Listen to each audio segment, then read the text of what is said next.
नमस्कार, स्वागत है आप सभी का डीडी न्यूज के इस खास बुलेटिन एक्सप्रेस 100 में, जहां हम आपके लिए लेकर आते हैं राजनीति, मनोरंजन, देश, दुनिया, खेल और व्यापार जगत की सभी बड़ी खबरों को एक्सप्रेस यानी कि फटाफट अंदाज में।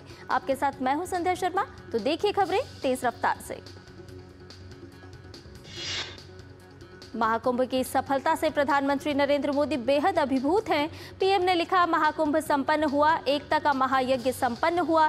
प्रयागराज में एकता के महाकुंभ में पूरे 45 दिनों तक जिस प्रकार 140 करोड़ देशवासियों की आस्था एक साथ एक समय में इस एक पर्व से आकर जुड़ी, वो अभिभूत करता है। प्रयागराज में महाकुंभ 2025 के संपन्न होने के बाद रेल मंत्री अश्विनी वैष्णव ने प्रयाग जंक्शन सहित कई स्टेशनों का दौरा किया। प्रयागराज जंक्शन पर उन्होंने सीआरपीएफ, जीआरपी के जवानों और अधिकारियों के साथ मुलाकात की। उन्होंने कहा कि रेलवे ने 13,000 ट्रेन चलाने का निश्चय किया था, लेकिन 16,000 ट्रेन चलाई गई। इसमें सभी एजेंसियों का निकट का समन्वय रहा। रेल मंत्री अश्विनी वैष्णव ने प्रयाग जंक्शन स्टेशन का भी दौरा किया। वहां रेल अधिकारियों और कर्मचारियों से मिलकर महाकुंभ के दौरान की गई व्यवस्था के लिए सभी का आभार व्यक्त किया। उत्तर प्रदेश के मुख्यमंत्री योगी आदित्यनाथ ने प्रयागराज के अरैल घाट पर स्वच्छता अभियान में हिस्सा लिया। दिल्ली विधानसभा की कार्यवाही जारी है। भाजपा विधायक सतीश उपाध्याय ने मालवीय नगर में खंडित भगत सिंह की प्रतिमा का विषय उठाया। उन्होंने कहा, ये 3 साल तक ठीक नहीं कराई गई। भाजपा विधायक मोहन सिंह बिष्ट ने मुस्तफाबाद विधानसभा को लेकर परेशानियों को सदन में सामने रखा। उन्होंने कहा, मुस्तफाबाद में पीने के पानी से लोगों को वंचित होना पड़ता है। वाटर ट्रीटमेंट प्लांट होने के बावजूद पानी नहीं मिल पा रहा है। मोहन सिंह बिष्ट ने कहा, पहले जब वो विधायक थे तो शुद्ध गंगा जल मिला करता था, लेकिन आज हालात बद से बदतर हो गए हैं। उन्होंने कहा, जो पाइपलाइन जल के लिए डाली गई थी वो सारी क्षतिग्रस्त हो गई हैं। संभल की शाही जामा मस्जिद की रंगाई पुताई विवाद में बड़ी खबर। हाई कोर्ट ने एएसआई को मस्जिद के सर्वेक्षण के दिए निर्देश। कोर्ट ने कहा, एएसआई तय करे मस्जिद की रंगाई पुताई आवश्यक है या नहीं। पहली बार मस्जिद कमेटी ने एएसआई को पत्र लिखकर मस्जिद की रंगाई पुताई की मांगी थी अनुमति। हाईकोर्ट में सुनवाई के बाद मौके पर भारी पुलिस फोर्स मौजूद है। दिल्ली सरकार में मंत्री आशीष सूद ने कैग रिपोर्ट पर कहा, कैग पर गंभीर चर्चा दिल्ली में हुए भ्रष्टाचार को उजागर करने के लिए होनी आवश्यक है। भाजपा विधायक रविंद्र सिंह नेगी ने कैग रिपोर्ट पर कहा कि शराब नीति में 2000 करोड़ के आसपास का जो घोटाला हुआ वो सामने आएगा। कैग रिपोर्ट पर बात करते हुए दिल्ली विधानसभा के अध्यक्ष ने कहा, कैग रिपोर्ट को सदन में लाना केजरीवाल सरकार का दायित्व था। उन्होंने केजरीवाल सरकार पर जानबूझकर कैग रिपोर्ट पेश करने में देरी करने का आरोप लगाया। दिल्ली विधानसभा में विपक्ष के नेता और पूर्व सीएम आतिशी विधानसभा परिसर के बाहर गांधी की प्रतिमा के नीचे अपनी पार्टी के विधायकों के साथ प्रदर्शन कर रही हैं।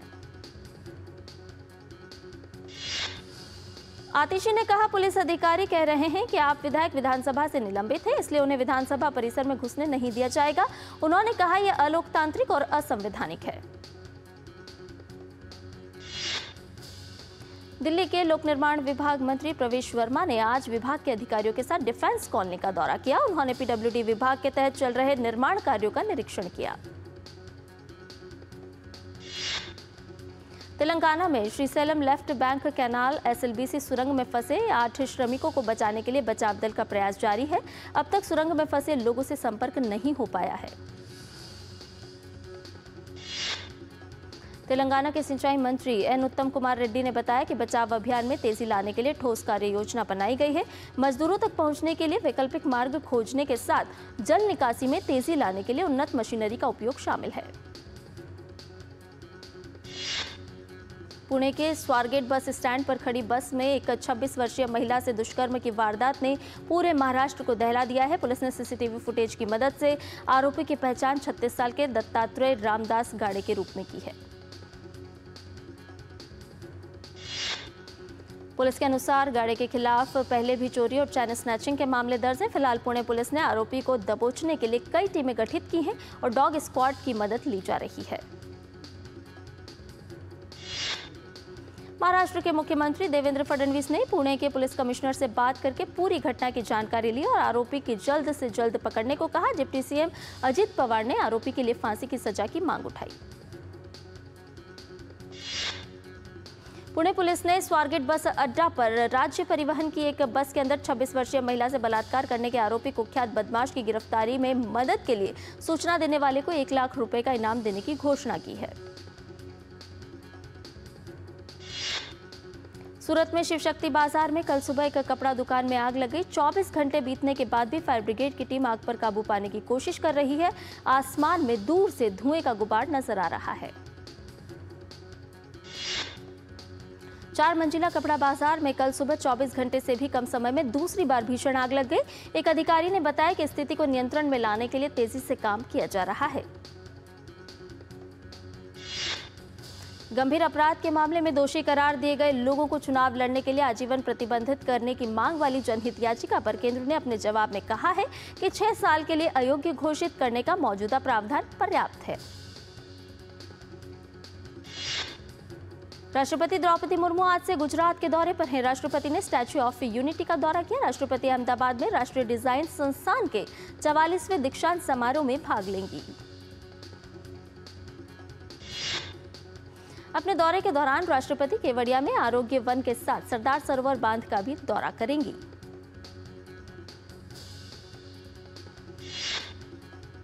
केंद्रीय गृह मंत्री अमित शाह आज मध्य प्रदेश के चित्रकूट में भारत रत्न राष्ट्र ऋषि नानाजी देशमुख जी की 15वीं पुण्यतिथि पर आयोजित श्रद्धांजलि कार्यक्रम में भाग लेंगे। लोकसभा अध्यक्ष ओम बिरला आज महाराष्ट्र के दौरे पर हैं। लोकसभा अध्यक्ष पुणे में स्थित भारतीय विद्यापीठ विश्वविद्यालय के दीक्षांत समारोह में मुख्य अतिथि के तौर पर शामिल होंगे। तेलंगाना में कड़ी सुरक्षा के बीच राज्य विधान परिषद की 3 सीटों के लिए मतदान शुरू हो गया है। मतदान सुबह 8 बजे से शुरू होकर शाम 4 बजे तक जारी रहेगा। यूरोपीय आयोग के अध्यक्ष उर्सुला वॉन डेर लेन आज से 2 दिन की भारत यात्रा पर आ रही हैं। उनके साथ 27 में से 21 यूरोपीय संघ आयुक्तों यानी उनके मंत्रियों का एक उच्च स्तरीय प्रतिनिधिमंडल भी होगा। इस यात्रा का उद्देश्य भारत ईयू रणनीतिक साझेदारी को और मजबूत करना है। इसमें व्यापार, रक्षा, सुरक्षा और यूक्रेन संघर्ष से जुड़े मुद्दों पर चर्चा होगी। इस यात्रा का एक और महत्वपूर्ण पहलू भारत ईयू व्यापार और प्रौद्योगिकी परिषद है। इसका उद्देश्य व्यापार, नई तकनीकों और डिजिटल नवाचार में रणनीतिक समन्वय को बढ़ावा देना है। तेलंगाना में कड़ी सुरक्षा के बीच राज्य विधान परिषद की 3 सीटों के लिए मतदान शुरू हो गया है। मतदान सुबह 8 बजे से शुरू हुआ है जो शाम 4 बजे तक चलेगा। तीनों विधानसभा क्षेत्रों में कुल 973 मतदान केंद्रों पर 3,55,000 से ज्यादा स्नातक मतदाता और 52,885 शिक्षक मतदाता अपने मताधिकार का उपयोग करेंगे। सेना प्रमुख जनरल उपेंद्र द्विवेदी ने फ्रांस में एयरबस हेलीकॉप्टर इकाई का दौरा किया, जहां उन्हें अत्याधुनिक विमानन प्रौद्योगिकी की जानकारी दी गई। सेना प्रमुख ने सोमवार को पेरिस में अपने फ्रांसीसी समकक्ष जनरल पीरे शिल के साथ व्यापक मुद्दों पर चर्चा की। असम के मोरीगांव जिले में आज तड़के रिक्टर पैमाने पर 5.0 तीव्रता का भूकंप आया। नेशनल सेंटर फॉर सिस्मोलॉजी ने कहा है कि भूकंप आज तड़के 2:25 पर आया और उसका केंद्र 16 किलोमीटर की गहराई पर था। डीआरडीओ और भारतीय नौसेना ने ओडिशा स्थित चांदीपुर के एकीकृत परीक्षण रेंज से अपनी तरह की पहली नौसैनिक एंटीशिप मिसाइल शॉर्ट रेंज का सफल उड़ान परीक्षण किया। मंगलवार को किए गए परीक्षण में भारतीय नौसेना के सीकिंग हेलीकॉप्टर से मिसाइल प्रक्षेपित की गई, जिसने पोत के लक्ष्य के संबंध में अपनी क्षमता का प्रदर्शन किया। बिहार के जहानाबाद स्थित केंद्रीय विद्यालय की शिक्षिका दीपाली द्वारा बिहार के लोगों के बारे में अपशब्दों का प्रयोग करना भारी पड़ गया है। केंद्रीय विद्यालय संगठन ने तत्काल प्रभाव से शिक्षिका को निलंबित कर दिया है। भारतीय सेना, मणिपुर पुलिस, नागरिक प्रशासन और अन्य सुरक्षा एजेंसियों के अलावा असम राइफल्स की कोशिशों के बाद मणिपुर में 72 हथियारों और युद्ध भंडार जैसी सामग्री का आत्मसमर्पण कराया गया। झारखंड के मुख्यमंत्री हेमंत सोरेन ने जेएमएम की राज्यसभा सांसद महुआ माझी से मुलाकात की, जो प्रयागराज से लौटते समय झारखंड के लातेहार के पास हुई दुर्घटना के बाद रांची के ऑर्किड मेडिकल सेंटर में भर्ती है। श्रीलंका की जेल से रिहा हुए 27 मछुआरे आज चेन्नई पहुंचे। तमिलनाडु राज्य मत्स्य पालन विभाग के अधिकारियों ने उनका स्वागत किया और उन्हें उनके घर पर भेजने की व्यवस्था भी की। दिल्ली में आज सुबह हल्की बूंदाबांदी हुई, जिससे मौसम सुहाना हो गया। हल्की बारिश से तापमान में गिरावट हो सकती है। मौसम विभाग ने अगले 3 दिनों तक दिल्ली में गरज के साथ बारिश का अनुमान व्यक्त किया है। वहीं जम्मू कश्मीर में अगले 24 घंटों में बर्फबारी और बारिश होने की संभावना है। इस दौरान तापमान में गिरावट दर्ज की जा सकती है। केंद्रीय मंत्री डॉक्टर जितेंद्र सिंह ने कार्यक्रम के दौरान भारत की जैव अर्थव्यवस्था की प्रगति के बारे में चर्चा की। उन्होंने कहा कि भारत की जैव अर्थव्यवस्था 2014 में $10 बिलियन से बढ़कर 2024 में $130 बिलियन से अधिक हो गई है। केंद्रीय मंत्री सर्बानंद सोनोवाल आज मुंबई में उद्योग परामर्श बैठक की अध्यक्षता कर रहे हैं। इस बैठक के दौरान केंद्रीय बजट 2025 से संबंधित प्रमुख समुद्री क्षेत्र की घोषणाओं और उन पर पड़ने वाले प्रभावों पर चर्चा होगी। केंद्रीय मंत्री सर्बानंद सोनोवाल ने एडवांटेज असम 2.0 में असम के अंतर्देशीय जलमार्ग क्षेत्र के सुधार के लिए 4,800 करोड़ रुपए से अधिक के निवेश की घोषणा की। केंद्रीय मंत्री अश्विनी वैष्णव ने असम में आर्थिक विकास को गति देने के लिए 6 एडिशनल गति शक्ति कार्गो टर्मिनल, एक इलेक्ट्रॉनिक्स मैन्युफैक्चरिंग सेक्टर और नई ट्रेनें शुरू करने की घोषणा की है।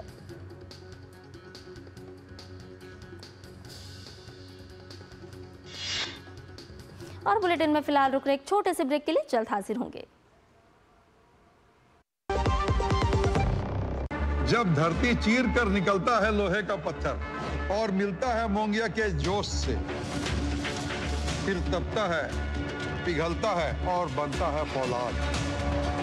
अब होता है सरिया सारी खूबियों के साथ। मोंगिया स्टील, मजबूत देश का मजबूत सरिया। नमस्ते, मेरा नाम रवि है। बहुत सालों से मैं अपना सीएनजी ऑटो चलाता हूँ और इससे मिलने वाले माइलेज से मैं खुश हूँ।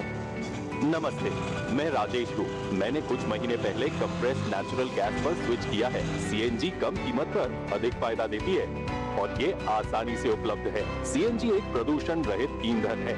इसकी उच्च इग्निशन तापमान के लिए धन्यवाद। आज ही सीएनजी अपनाएं।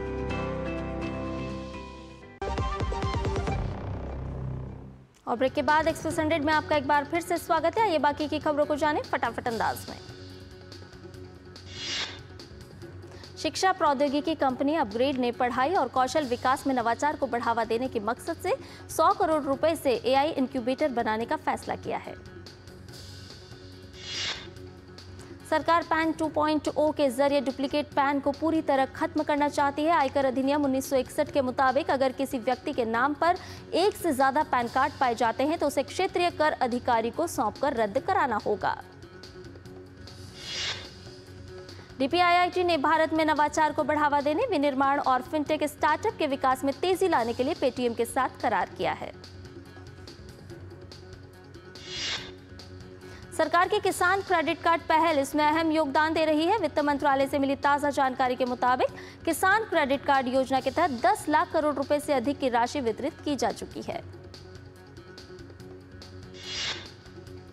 भारतीय स्टेट बैंक के होम लोन का पोर्टफोलियो 8 लाख करोड़ रुपए के पार पहुंच गया है। बैंक के मुताबिक होम लोन पोर्टफोलियो 12 से 14% बढ़ रहा है।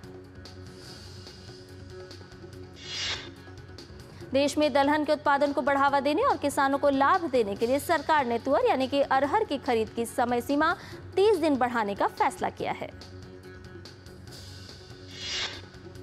पेट्रोलियम एवं प्राकृतिक गैस मंत्री हरदीप सिंह पुरी ने कहा कि भारत पेट्रोल में एथनॉल मिलाने के अपने लक्ष्य को बढ़ाकर 20% से ज्यादा करने पर विचार कर रहा है।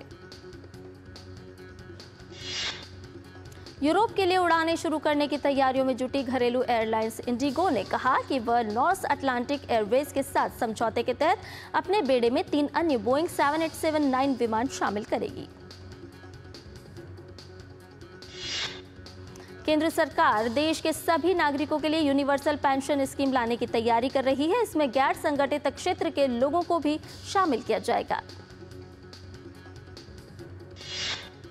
National payments corporation of India ने यूपीआई लाइट जारी करने वाले बैंकों, पेमेंट सर्विस प्रोवाइडरों, बैंकों और यूपीआई लाइट सेवाएं देने वाले प्लेटफॉर्म्स को 31 मार्च तक ट्रांसफर आउट फीचर इनेबल करने और एक्टिवेट करने के निर्देश दिए हैं।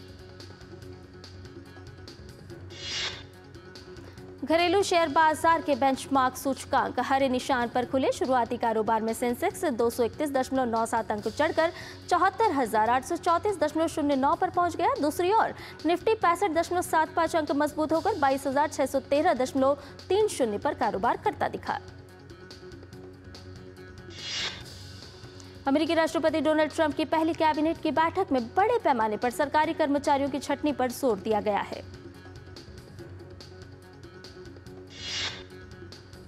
अमेरिका के राष्ट्रपति डोनाल्ड ट्रंप के प्रशासन ने कहा है कि वो US agency for international development के 90 से अधिक विदेशी सहायता अनुबंधों को समाप्त कर रहा है। ट्रंप प्रशासन ने कहा कि वो $54 अरब की कटौती के लिए 6,200 बहुवर्षीय यूएसएआईडी अनुबंधों में से 5,800 को समाप्त करेगा। अमेरिकी राष्ट्रपति डोनाल्ड ट्रंप ने घोषणा की है कि यूक्रेन के राष्ट्रपति व्लादिमीर ज़ेलेंस्की शुक्रवार को व्हाइट हाउस का दौरा करेंगे और अपने देश के दुर्लभ खनिजों पर अमेरिकी अधिकार देने वाले समझौते पर हस्ताक्षर करेंगे। इजरायल और हमास के बीच गाजा में संघर्ष विराम समझौते का पहला चरण खत्म हो गया है। हमास ने 4 इजरायली बंधकों के शव को रेड क्रॉस के जरिए इजरायल को सौंप दिया है। चांद की सतह पर पानी का पता लगाने के लिए लूनर ट्रेलब्लेजर यान को लॉन्च किया गया। इस यान को अमेरिका के फ्लोरिडा में स्थित नासा के कैनेडी अंतरिक्ष केंद्र से लॉन्च किया गया। संयुक्त राष्ट्र महासचिव एंटोनियो गुटेरेस 13 से 16 मार्च तक बांग्लादेश के दौरे पर जाएंगे। ये यात्रा बांग्लादेश के अंतरिम सरकार के प्रमुख डॉक्टर मोहम्मद यूनुस के निमंत्रण के बाद हो रही है। बांग्लादेश में शेख हसीना को सत्ता से हटाने के लिए महत्वपूर्ण भूमिका निभाने वाले नाहिद इस्लाम अब नई राजनीतिक पार्टी का गठन करेंगे। नाहिद 28 फरवरी को राजधानी ढाका के माणिक मियां एवेन्यू में अपनी राजनीतिक पार्टी लॉन्च करेंगे। छात्र नेता नाहिद इस्लाम ने एक नई राजनीतिक पार्टी में शामिल होने की चर्चाओं के बीच अंतरिम सरकार की सलाहकार परिषद से सूचना और प्रसारण सलाहकार के रूप में इस्तीफा दे दिया है। सूडान की राजधानी खार्तूम के उत्तर में हुए सैन्य विमान हादसे में मरने वालों की संख्या बढ़कर 46 हो गई है, जबकि 10 लोग घायल हुए हैं। हताहतों में सैन्यकर्मी और नागरिक दोनों शामिल हैं। पिछले कुछ समय से गंभीर रूप से बीमार पोप फ्रांसिस के स्वास्थ्य में सुधार के संकेत हैं। उनकी किडनी संबंधी समस्या में कुछ कमी आई है। अमेरिकी भूवैज्ञानिक सर्वेक्षण के अनुसार हवाई में किलाउआ ज्वालामुखी में विस्फोट फिर से शुरू हो गया, जिसमें लावा के फव्वारे 600 फीट की ऊंचाई तक पहुंच गए। हमास और इजरायल के बीच कैदी विनिमय समझौते के तहत रिहा किए गए फिलिस्तीनी कैदियों को लेकर बसें मिस्र के राफा सीमा पर पहुंची। जानकारी के अनुसार लगभग 100 फिलिस्तीनी कैदियों को मिस्र को सौंप दिया गया है। बोलीविया में नवंबर से अब तक बाढ़ ने करीब 37 लोगों की जान ले ली है। बारिश से लगभग 379 घर नष्ट हो गए हैं। अधिकारियों ने मौसम का अलर्ट जारी किया है। राष्ट्रीय मौसम विज्ञान और जल विज्ञान सेवा ने कहा है कि अप्रैल तक बारिश जारी रहने की संभावना है। आईसीसी चैंपियंस ट्रॉफी का आज 9वां मुकाबला पाकिस्तान और बांग्लादेश के बीच रावलपिंडी में खेला जाएगा। यह मुकाबला दोपहर 2:30 बजे से शुरू होगा। पाकिस्तान और बांग्लादेश दोनों ही टीम पहले ही चैंपियंस ट्रॉफी के सेमीफाइनल की दौड़ से बाहर हो चुकी है। दोनों ही टीमें अब तक टूर्नामेंट में जीत का खाता नहीं खोल पाई हैं। अफगानिस्तान ने आईसीसी चैंपियंस ट्रॉफी में बड़ा उलटफेर किया है। अफगानिस्तान ने इंग्लैंड को रोमांचक मुकाबले में 8 रन से हरा दिया। अफगानिस्तान से हारने के बाद इंग्लैंड चैंपियंस ट्रॉफी के सेमीफाइनल की रेस से बाहर हो गई, जबकि अफगानिस्तान की उम्मीद अभी भी कायम है। अफगानिस्तान की ओर से उमरजई ने सबसे अधिक 5 विकेट झटके, वहीं सर्वाधिक 177 रन बनाने वाले इब्राहिम जादरान को मैन ऑफ द मैच घोषित किया गया। चैंपियंस ट्रॉफी में इंग्लैंड को हराने के बाद अब अफगानिस्तान का अगला मुकाबला ऑस्ट्रेलिया से होगा। महिला प्रीमियर लीग का 13वां मुकाबला आज रॉयल चैलेंजर्स बेंगलुरु यानी कि आरसीबी और गुजरात जॉइंट्स के बीच होगा। ये मुकाबला शाम 7:30 बजे बेंगलुरु में खेला जाएगा। महिला प्रीमियर लीग के 11वें मैच में मुंबई इंडियंस ने यूपी वॉरियर्स को 8 विकेट से हरा दिया। मुंबई की टीम अंक तालिका में इस जीत के साथ टॉप पर पहुंच गई है। भारत के स्टार बल्लेबाज विराट कोहली ने मौजूदा आईसीसी चैंपियंस ट्रॉफी में पाकिस्तान के खिलाफ शानदार प्रदर्शन करने के बाद आईसीसी पुरुष वनडे बल्लेबाजी रैंकिंग में फिर से शीर्ष 5 में स्थान बना लिया है। आईसीसी पुरुष वनडे बल्लेबाजी रैंकिंग में सलामी बल्लेबाज शुभमन गिल पहले और कप्तान रोहित शर्मा तीसरे स्थान पर बने हुए हैं। जोफ्रा आर्चर वनडे क्रिकेट में सबसे तेज 50 विकेट लेने वाले इंग्लैंड के पहले गेंदबाज बन गए हैं। विश्व चैंपियनशिप के स्वर्ण पदक विजेता और अर्जुन अवार्डी मुक्केबाज सरिता देवी ने प्रधानमंत्री नरेंद्र मोदी की मोटापे के खिलाफ लड़ाई की पहल का समर्थन किया है। एनरिक की अच्छे स्ट्राइक से रियल मैड्रिड ने बुधवार को कोपा डेल सेमीफाइनल के पहले चरण के कड़े मुकाबले में रियल सोसिएडाड पर 1-0 से जीत हासिल की। सऊदी अरब ने बुधवार को पेनाल्टी शूटआउट में दक्षिण कोरिया को 3-2 से हराकर एएफसी अंडर 20 एशियाई कप के फाइनल में जगह बना ली है। एएफसी अंडर 20 एशियाई कप के दूसरे सेमीफाइनल में ऑस्ट्रेलिया ने जापान को 2-0 से हराया। अब फाइनल मुकाबले में सऊदी अरब और ऑस्ट्रेलिया की टीमें आमने सामने होंगी। संजय दत्त की अपकमिंग फिल्म द भूतनी का टीजर हुआ रिलीज। 18 अप्रैल को फिल्म सिनेमाघरों में रिलीज होगी।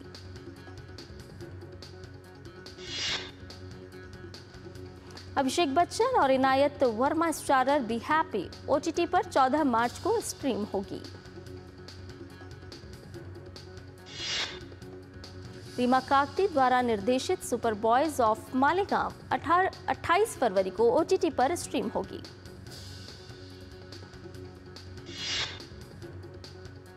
फिल्म दिल दोस्ती और डॉग्स 28 फरवरी को ओटीटी पर स्ट्रीम होगी।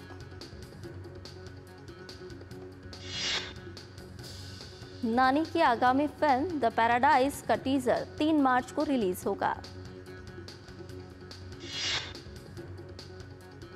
विकी कौशल की फिल्म छावा अब तेलुगु भाषा में भी रिलीज होगी। 7 मार्च को फिल्म आंध्र प्रदेश के सिनेमाघरों में रिलीज होगी। अजित कुमार और त्रिशा कृष्णन की फिल्म विदा मुयार्ची 3 मार्च को ओटीटी पर रिलीज होगी। सीरीज दोपहिया का ट्रेलर रिलीज हो गया है। सीरीज 7 मार्च को ओटीटी पर स्ट्रीम की जाएगी।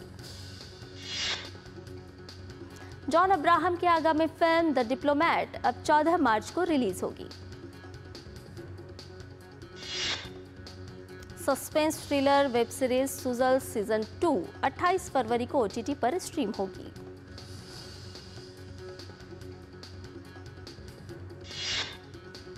और एक्सप्रेस न्यूज में फिलहाल इतना ही। मुझे दीजिए इजाजत, लेकिन टीटी न्यूज पर खबरों का सफर लगातार जारी है। नमस्कार।